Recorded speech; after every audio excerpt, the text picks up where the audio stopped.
string of lethal carjackings terrorized the Washington, D.C. area. Ballistics reveal that it's the work of a serial killer who tries to run over one victim with his own car. The FBI and police set a clever trap, but the killer insists on a violent shootout.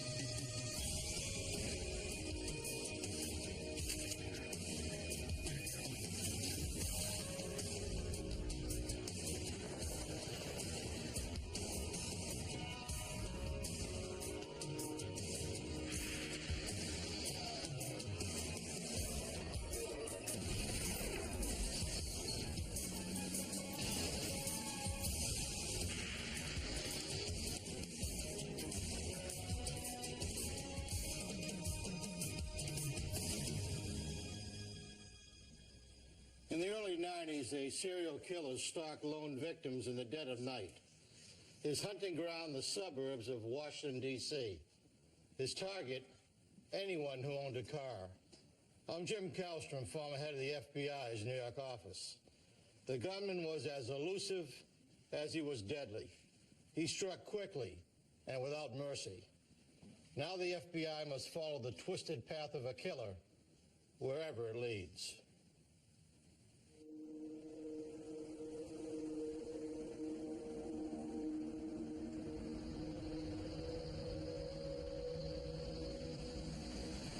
November 13th, 1991. Silver Spring, Maryland, a suburb north of Washington, D.C. Montgomery County Police respond to a report of shots fired at a car dealership. Officers discover the body of a woman shot in the chest and forehead, and another gunshot victim nearby.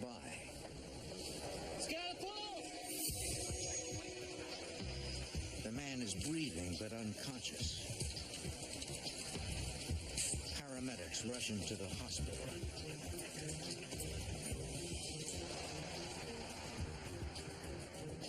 Montgomery County Homicide Detective Ed Day coordinates his department's swift response to the slaying. You saturate the case as fast as you can, work on it as fast as you can, get as much information as fast as you can, and try to resolve it as fast as you can. Unfortunately, the homicides, time is terrible. The more time goes by, the less your odds are that you're going to have a satisfactory conclusion to the investigation. Investigators learn the two victims are janitors. They were cleaning the building that night and would have come outside around 10 p.m. to dump the garbage. The detectives work to determine a motive for the attack. You don't overlook the obvious. You have a shooting like this at a car lot. Is that a possible motive for the killing, the theft of a car? Of course, had representatives from the auto dealer come out, do an inventory. There was no vehicles missing. There was no property missing from the inside of the establishment. Investigators locate the victim's car keys nearby and determine neither of their personal vehicles are missing. Robbery does not seem to be the motive. Nothing was taken. They had money on them. There wasn't a single thing missing. Are you Mr. S. Department position? Yes, I am. Tell me, With almost no evidence to go on, Detective Day hopes to learn more from the critically wounded man. He's also in a coma. I gotta check. But the victim dies 9 days later without ever regaining consciousness.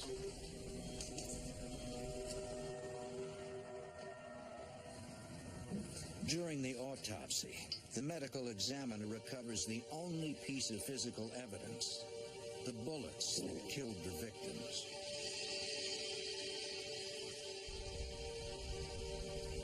At at the Maryland State Police Crime Lab. Ballistics expert Joe Capera examines the evidence to determine if there was more than one shooter. There was a microscopic comparison done to determine if these bullets were fired from the same gun. And indeed, as a conclusion to these examinations, I concluded that these bullets were fired from the same gun. Examining the scratch patterns on the bullets, Capera determines the make and model of the murder weapon. I was able to ascertain, first of all, the caliber of the gun, which was a .357, and then through the measurements of the unique landing groove areas, I was able to ascertain that it was a Ruger .357. With no obvious motive for the slayings, detectives explore the victims' personal lives for clues. You work inside out, you try to find out if these people had any enemies, if there was any triangle, thwarted lover or something like that.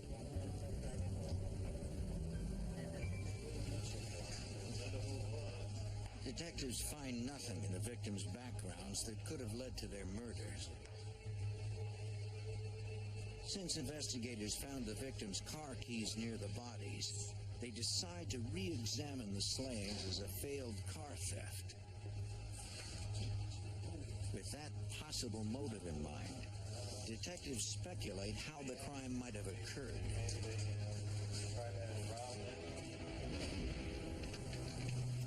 They were cleaning. The business was closed for the night. They were taking the trash out. Hey!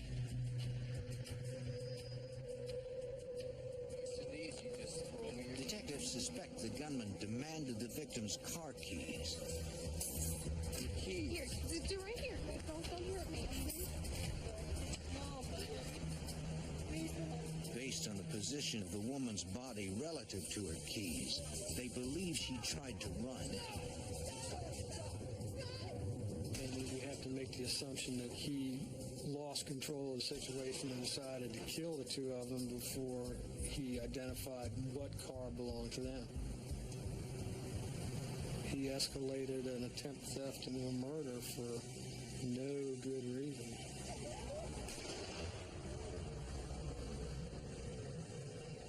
With little evidence to go on, the case grows cold.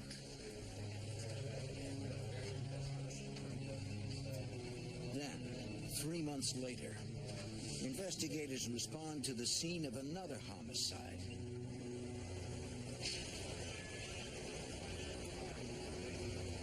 They find the body of psychology professor Dr. Shaheen Hastrudi lying in a parking lot in Bethesda, Maryland.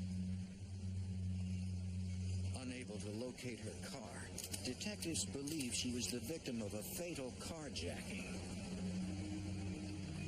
Noting the lack of blood spatter evidence near the body, they suspect Hastrudi's assailant shot her while she was still inside her car. The only solid evidence is a pair of bullets recovered from the victim's body. Investigators send the bullets to the Maryland State Police Crime Lab to compare them with the bullets from the double homicide. It is a match. The two crimes are connected. We get a couple of crimes here. Homicide detectives begin examining unsolved cases involving similar circumstances. One detective recalls a recent homicide which occurred a month before Hastrudi was killed.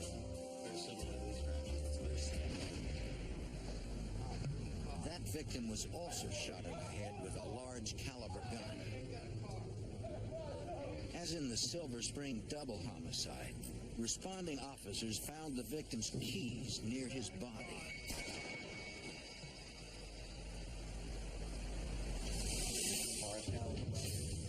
But But this victim didn't own a car, which leads investigators to question whether car theft was the motive, or if the case is even connected to the other shootings. So authorities locate the bullet from that case and send it to be tested. Ballistics expert Joe Capera compares the bullets from the 4 homicides. I did a cross-comparison examination to the previous bullets. And as a result of that examination, I found that all the bullets were fired from the same weapon. We're starting to see a pattern here, guys. Investigators have connected the 4 homicides through the ballistic evidence and an apparent car theft motive, but they cannot understand why the killer chose to murder his victims. None of these people were armed. 2 possibilities: that he had lost control of them and felt the best way to regain control of the situation was to kill them, or there was some psychological reason that he didn't like these particular people.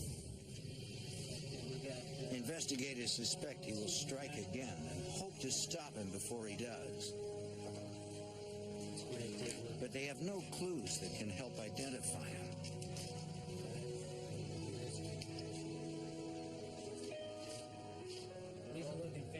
And the killer's weapon is the only thing that can connect him to the murders.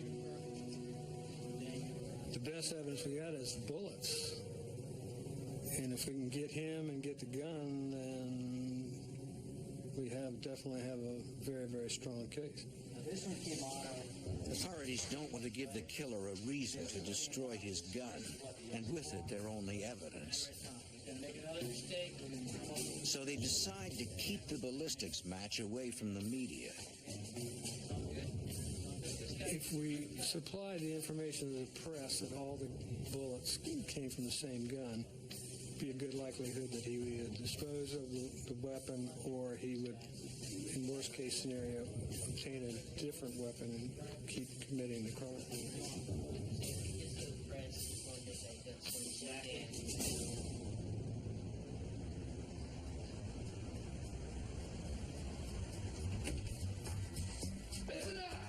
More than a week after the Pastruti killing, a man wearing a stocking mask and latex gloves robs a bank in Chantilly, Virginia.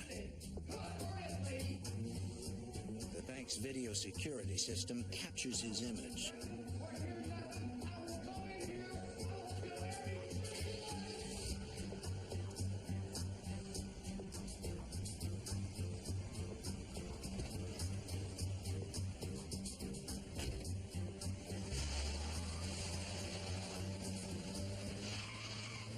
Witness tells the FBI that the bank robber fled in a late model white vehicle and gives them the license plate number. The description of the getaway car matches the vehicle stolen from Pastruti, attracting the attention of Montgomery County detectives. But the license plate is not Pastruti's. Investigators traced the plate and discovered it had been stolen from a vehicle in Annandale, Virginia. For detectives, this leaves open the possibility that Pastruti's car was used in the bank robbery.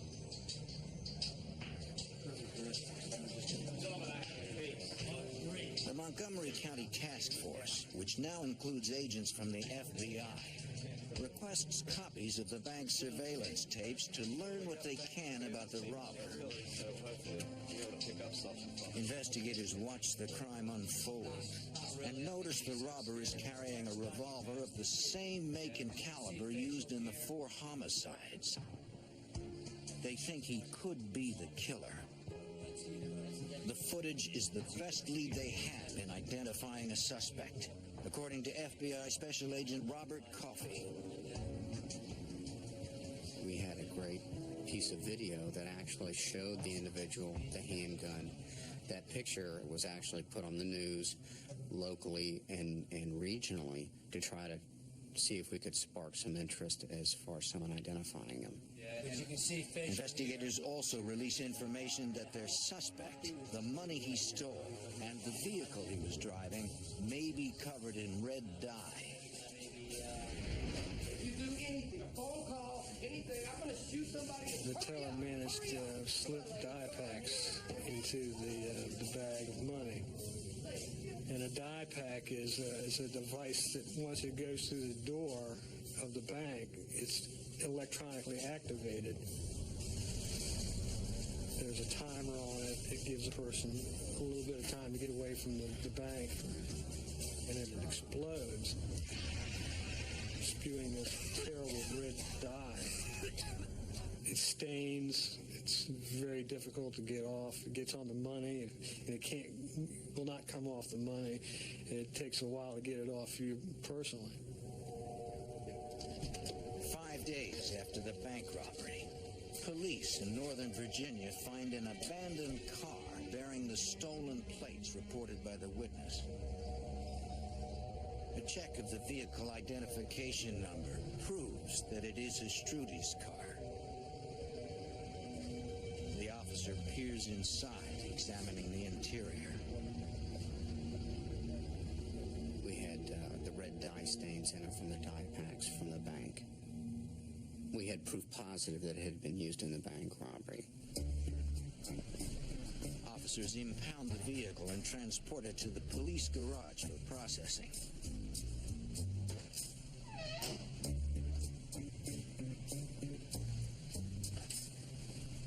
Technicians find bloodstains inside the car and collect samples as evidence. But they do not find anything that can identify the killer.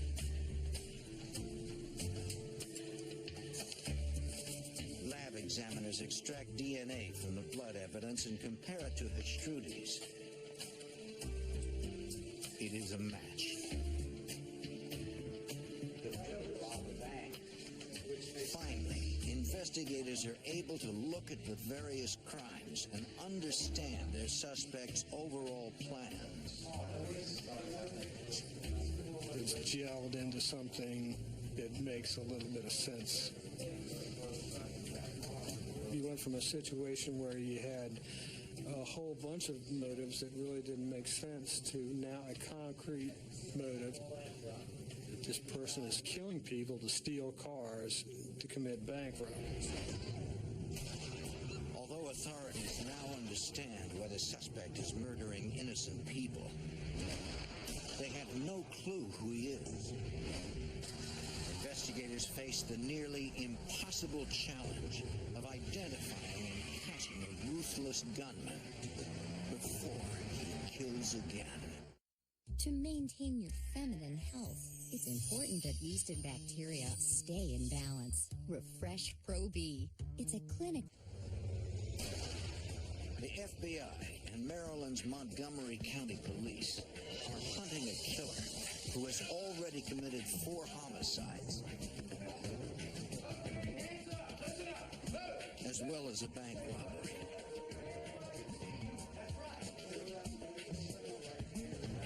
Several FBI agents are part of the task force pursuing the gunman, including Special Agent Robert Coffey. One of the main roles of the FBI, specifically in this type of a crime, is that we work with many different agencies to corral all of the investigators and bring forth the information in one kind of a think tank. This multi-agency approach is an invaluable investigative resource for Montgomery County homicide detective Ed Day. When you start working with multiple jurisdictions on different cases, well, the more jurisdictions are involved, the more jurisdictions have an interest, the more assets you can draw from. The task force now understands their suspect's crime pattern. He steals a person's car at gunpoint, killing his victim, then uses the vehicle in a bank robbery. Investigators continue to look for past unsolved cases that involved a similar pattern. nothing occurs in a vacuum. Somebody doesn't just start killing people, so that's when we really started doing the research. They identify an incident that occurred in their county almost a year earlier. Is this your car? No, it's not my car. Our victim was a maintenance man, an Hispanic male. Give me your keys. He was accosted by a white male carrying a large caliber dark handgun. Where's your car? When the masked gunman asked for the victim's car keys, the man claimed he didn't own a car.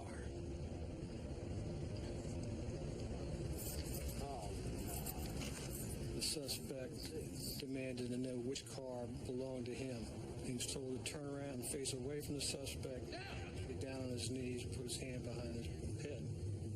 Where's your car? Where's your car? Our victim at that time felt quite certain that he was going to be executed. Better be your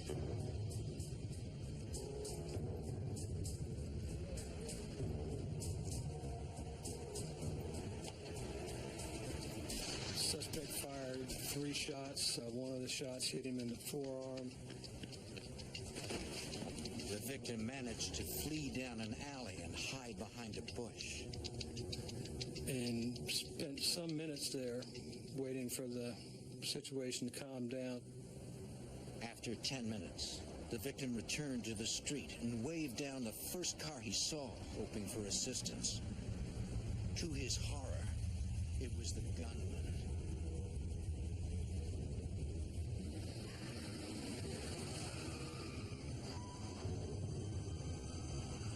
An alert neighbor had called police. The victim's life was spared.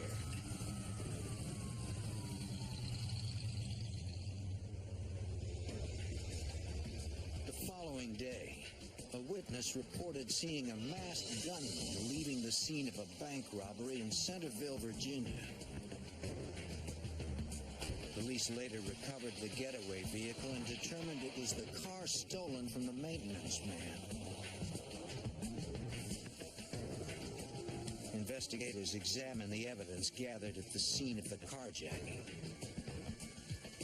All they have is a bullet fragment that was lodged in the victim's arm. Ballistics expert Joe Capera. One does not necessarily need the whole bullet as long as the fragment that is left that he is examining has enough ballistic evidence on it that he can use. He tests the fragment against the other recovered bullets to determine if that case is connected to their current investigation. The bullet fragment matches, but the task force is still no closer to identifying their suspect. The lab's not getting anything out of this. I mean, these cars are... With little hard evidence, investigators study the killer's behavior as exhibited through his actions, searching for clues to his identity. This guy... Authorities examine the newly linked case and determine he is unusually bold and cocky. When the investigators got together and discussed the commitment level of this individual to stay at a crime scene for 10 minutes waiting for a witness to come back, raised our level of concern about the subject himself. He's not in a big hurry. He feels pretty comfortable that the police aren't going to be there anytime soon. Investigators also believe the suspect has a quick-tempered, vengeful personality. He's very upset with his victim. He's decided that he has been himself wronged in some way, and he's going to make him pay for it. But authorities cannot understand why the suspect uses what appears to be an unnecessary level of violence during the carjackings. It does not make sense to kill somebody in the least risky part of the crime. biggest risk he's taken is when he goes into those banks, as far as getting captured, being identified, or running into any real obstacles. Taking these people, innocent people off in the middle of the night in a ground of his own choosing where he can isolate them. I mean, he's safer at that location than he is at anywhere else and anything else he does. So it just doesn't make sense why he chose to kill these people. Their suspect is not only dangerously disturbed, but also clever. One of the more interesting parts of the MO that this individual used was the number of jurisdictions through which he perpetrated his crimes. He exploits the fact that no single police department can readily see his entire crime pattern. We have a carjacking in one jurisdiction. We have a stolen tag from a second jurisdiction. We have a bank robbery in a third jurisdiction. And then we have the car abandoned in a fourth jurisdiction. The gunman's efforts to stymie police do not stop there. Each time he abandons a stolen car, he leaves it unlocked with the keys in plain view. One of the difficult parts of recovering the vehicles following the robberies is that they were being driven by other people. By leaving the vehicle with the keys in it, the vehicles were then subsequently restolen. Leaving the vehicles to be restolen destroyed whatever forensic evidence would have been left behind. So the only thing we had to match all of the crimes was the forensic evidence from the ballistics. The task force has little to work with, but is determined to go on the offensive. Now we're trying to figure out how can we get ahead of him? How can we be in a position where we can be waiting for him when he does something? Or we can be prepared to mobilize very quickly with the resources necessary to get him.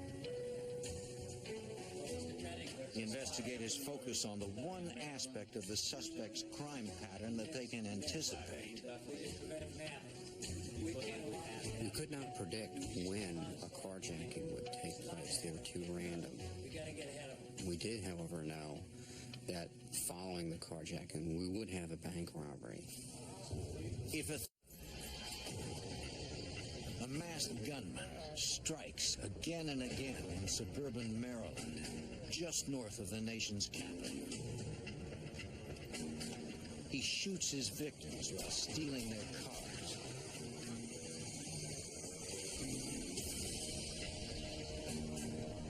Which he later uses to rob banks.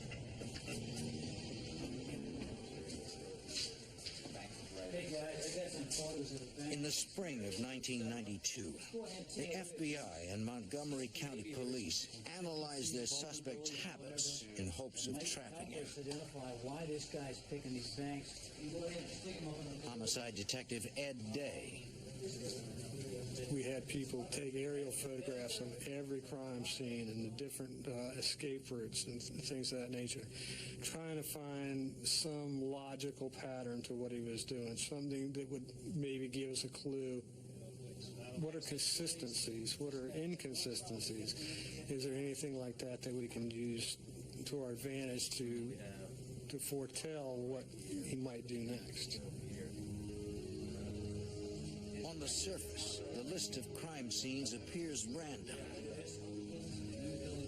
But a closer look by investigators reveals all the banks he robbed share a single trait. Everywhere he went, he had access to a major roadway that would take him pretty quickly to a thoroughfare like 495 or 270 or something like that. The task force shifts their focus from predicting where the suspect will strike next to catching him when he makes his escape after a bank robbery. They decide they will cast a dragnet on all highway exit ramps in the area. FBI Special Agent Robert Coffey we developed a plan where we would cast a net using all of the jurisdictions, law enforcement within the Washington area, to where once the bank robbery were to take place, he would have to pass through some points of the net. Meeting with officers from every police department in the area, the task force details their plan. They will watch for any carjacking reports resembling their suspect's M.O. Officers from each jurisdiction will then prepare for a quick response if a bank is subsequently robbed. They will immediately stake out pre-assigned highway exit ramps targeting the stolen car. Once he's carjacked the vehicles, we will implement the plan. There was enough support at each particular location that he could be followed. We could bring to bear enough additional manpower to make a stop of our choosing and, of course, effect an arrest if we were lucky enough to spot him. Ready to cast their net, investigators wait for the suspect to steal a car. All key players in the plan, let's get them. At 5 a.m. each morning, Special Agent Coffey begins his day by reviewing the reports of all the area car thefts from the night before. He looks for the one that matches their suspect's M.O. Take a look at it. If the suspect stole a car, the task force needs to identify it before banks open at 9. But months pass with no sign of their suspect. Investigators begin to worry that the killer has gone underground and may never be caught. We assume he's obviously stressed at this particular point. He's feeling the heat of the notoriety of what he's done. October 9th, 1992. Special Agent Coffey. 8 months after the killer's most recent slaying. I get notification from our Baltimore agents that another carjacking has taken place. We've got a white male with a ski mask, latex gloves, and a handgun. Has taken place all the way up in Baltimore. At approximately 7 a.m., a 15-year-old girl walked to her mother's car. Suddenly, an armed man approached her and demanded the keys.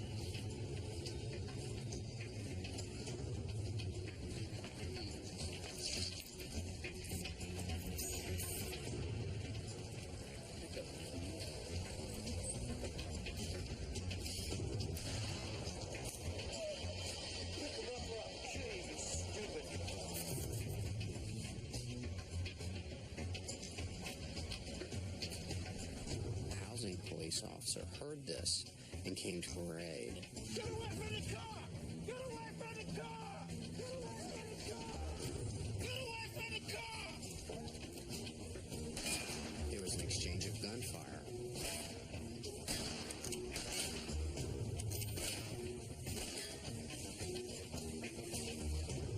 the carjacker took her vehicle and fled the scene.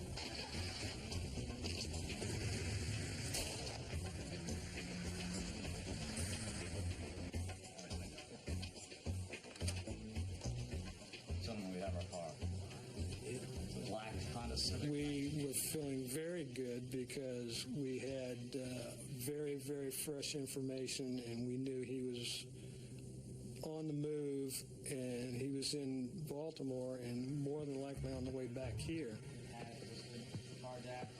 The task force determines there is no need to wait for a bank robbery. Based on that information, the task force casts the net around the Washington metro area, hoping that he's going to come back through that net. Patrolmen and SWAT units from jurisdictions throughout Maryland, Washington, D.C., and Northern Virginia race to prearranged locations on freeway exit ramps to watch for the stolen car.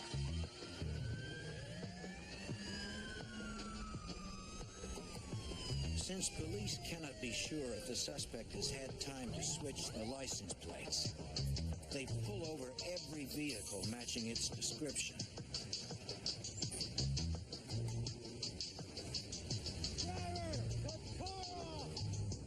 Each time, they know they may face a shooter who has already taken 4 lives.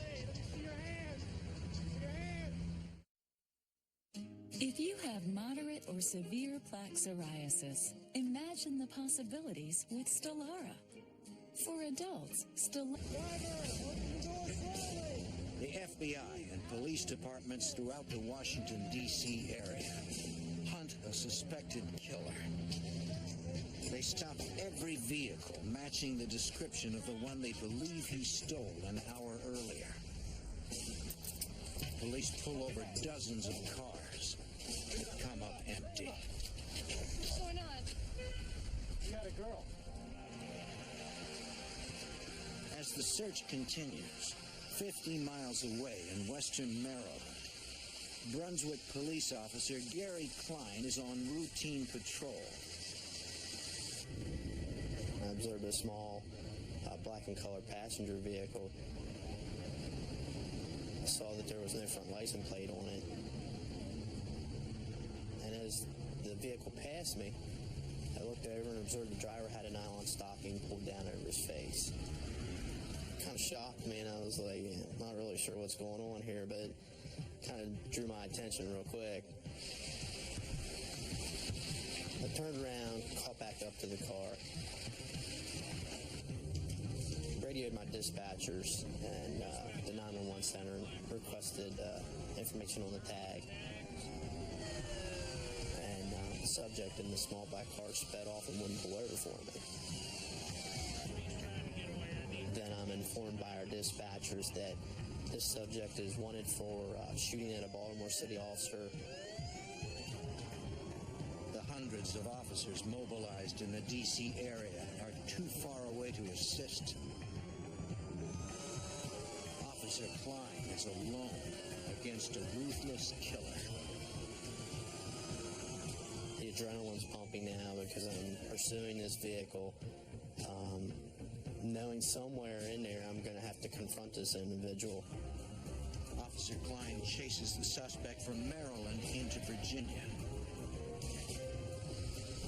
He was very intent on getting away from me.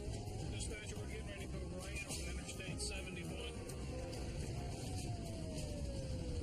He just went straight down the middle of the bridge, just forcing people east and westbound out of his way. I had to back off because I didn't want to endanger myself or the innocent people or citizens out on the street, where he was actually able to gain a good bit of distance on me. But once the roadway cleared up a little bit where I could safely get through the vehicles, I was able to catch back up to him. Klein pursues the suspect into West Virginia. Made a right off of Route 340, and he went down this small asphalt road, and when he hit that, he was going too fast with the rain and everything and lost control and struck the curb. Stepped out of the vehicle with my weapon drawn, and I seen him kind of lean over in the car towards the passenger seat, and I seen the gun come up inside the car. Officer Klein is concerned about firing his gun in a public place. When you discharge your weapon, you just don't want a round just going out there somewhere, and you could strike somebody innocent. You have a split second to make this decision, and whatever decision you make can affect you for the rest of your life. At that point, he placed the car in reverse and sped backwards quickly towards my cruiser in what I believe was an attempt to ram my car or strike me.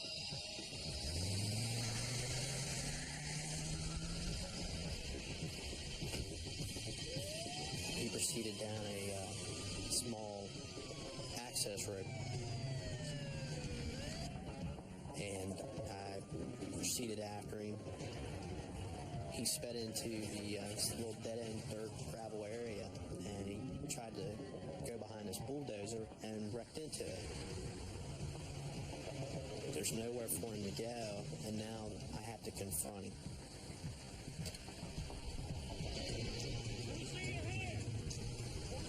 At that time, I see the gun coming up, which just kind of made my heart jump out of my chest. While the suspect ducks for cover, Officer Klein strategically moves to his right. You don't want to stay in one position, especially after he already knows where you're at. Klein's tactic works. The suspect fires at the position where Klein used to be. I actually fired more shots at him as he ran to get to the backside of his car for cover. With backup units still minutes away, the lone officer fights to stay alive in a violent face-off with a vicious killer. Friday, March 11th, the FBI is in hot pursuit in ID's all-new series, Inside the World's Elite Law Enforcement Agency.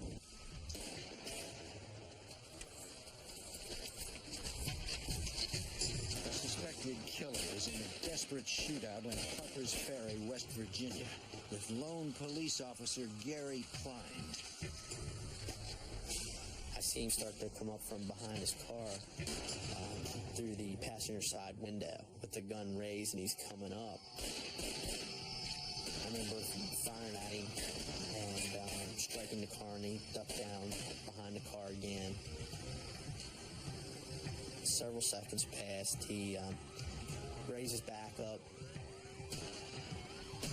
You can hear it, the actual sound of the bullet striking the car, the metal, and he ducks back down behind the car again.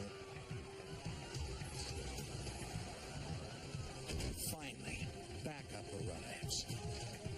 When they put their hand on my shoulder and I knew who they were, it was this big relief. The burden was lifted off my shoulders because now I knew I had fellow officers there. Within the next 10 minutes, police officers from several jurisdictions were on the scene. Come out from behind the car! The gunman realizes he is outnumbered. Then the suspect stood up and walked out in front of myself and my cruiser, probably about 15 yards, and put the gun to his head. And I continued to yell at him to drop the gun, to throw the gun on the ground. At which time he told me he wouldn't do that. Listen, hold on a minute. Hold on a minute. West Virginia State Police Corporal John Jeffries begins negotiating with the gunman. We can work through this. Let me help. The only thing we've left so far. After several minutes of negotiation, the suspect then pulled the nylon stocking up on the top of his head. Still wasn't able to really get a good, clear look at him. The suspect begins to talk. He says he's an unemployed house painter. He said that he was just upset. He had some relation problems with his girlfriend. That he had done some things he wasn't real happy about, and just all these things had piled up and just troubled him, and he didn't know why he was doing the things he was doing. After a 45-minute standoff, the gunman makes an unusual demand. I remember him saying he wanted to talk to his mother.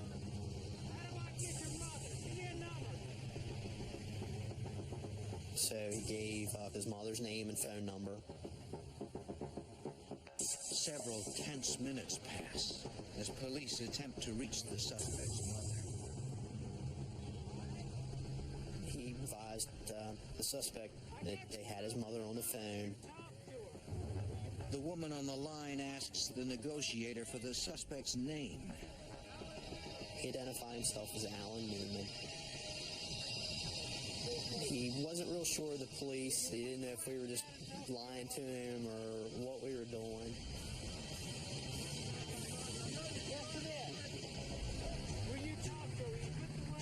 He said, well, ask my mom what my favorite cookie is. I remember Corporal Jeffrey saying, your mom said your favorite cookie is chocolate chip. And he started crying. It really shocked me because I thought he was just going to drop the gun and give up.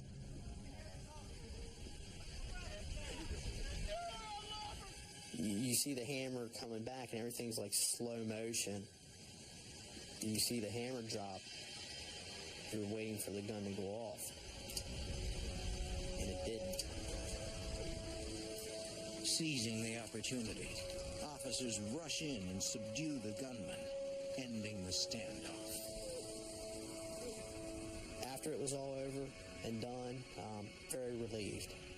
Very appreciative of all the guys that were there that day. I was able to help to get this person off the street and put him where he needed to be so that nobody else would be hurt. Police take Alan Newman into custody and confiscate his Ruger 357 as evidence. It is the same model used in the murders, according to FBI Special Agent Robert Coffey. From the prior ballistics, we knew what type of gun it would be. It would have been a specific Ruger make, and in fact, that's what he was carrying. The same types of bullets that were used in the shootings and the homicides were, in fact, still in the weapon. You have told us that over and over. After nearly a year of hard work, investigators finally meet the killer face to face. We no longer have someone running throughout the counties killing people for cars. We were very excited about getting the chance to talk to the individual to find out why. Go ahead, While Newman admits to the Baltimore carjacking, he refuses to admit to any of the murders, according to homicide detective Ed Day.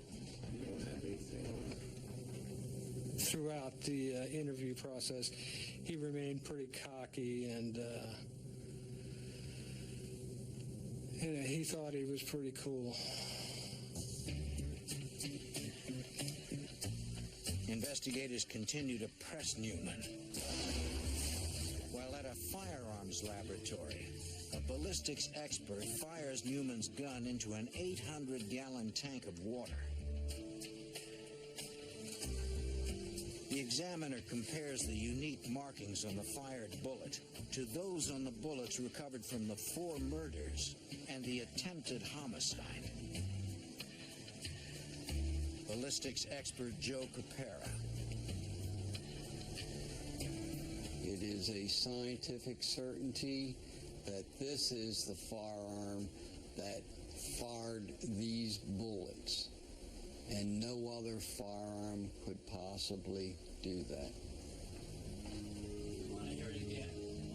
After hours of interrogation, investigators receive the ballistics report.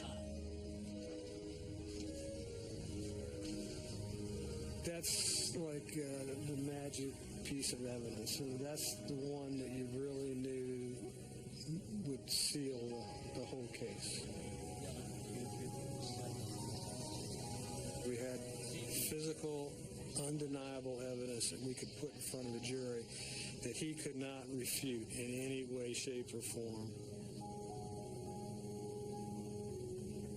We could convict him without much trouble, and we could have gotten the death sentence with the information that we had, which put it over the top, and he decided it was best to make a deal for life rather than take the chance on being executed.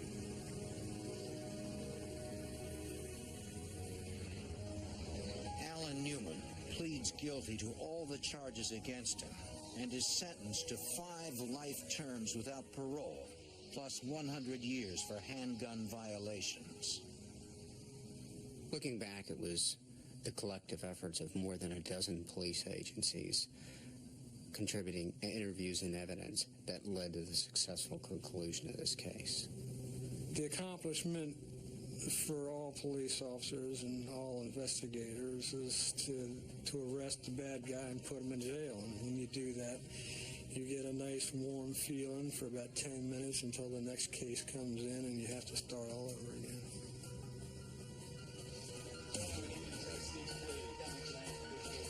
But for now, every investigator who worked this case is content to know they have ended one man's violent rampage.